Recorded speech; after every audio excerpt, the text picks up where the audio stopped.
Thanks a lot for that report, Drew. We'll see you in a little bit. Conference play underway for teams in the West. That's where 3-1 Byron mixes it up with 3-1 Winnebago. Both teams are only loss coming at the hands of Eastern Power Richmond Burton.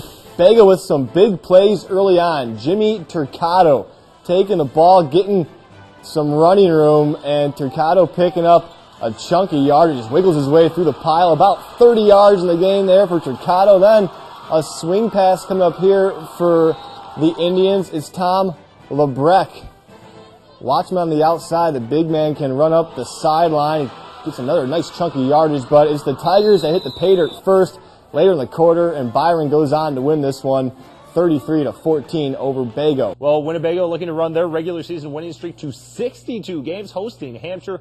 Marcus Posley showing off the shooting touches. He drains the three from the corner, and you know Marcus can get to the rack with the best of them. Here he is again. This is going to be 2 plus the foul right there, just for good measure. Let's have one Marcus Posley highlights. But as Chaucer said, all good things must come to an end. The Whippers actually whip up on Winnebago 69-40, your final there. A head-on crash kills a man in Stevenson County. Sheriff's police there say 24-year-old Dustin Pontiac from Lena and 21-year-old Andrew Ballback from Warren drove into each other on West Galena Road, just east of Crossroads Road.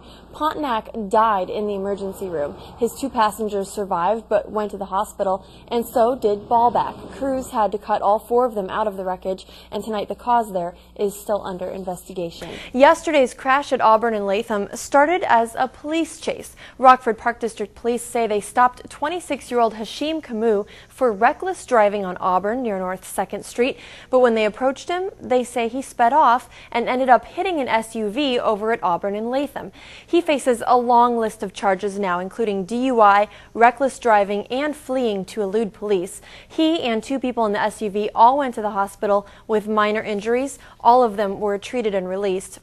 Police had to completely block off Auburn Street, though, for about 2 hours last night. A crash overnight ends with a DUI for 1 teenager and serious injuries for another. Just after 2 a.m., Rockford police say a car with 4 people inside crashed into a traffic light at West Jefferson and Wyman.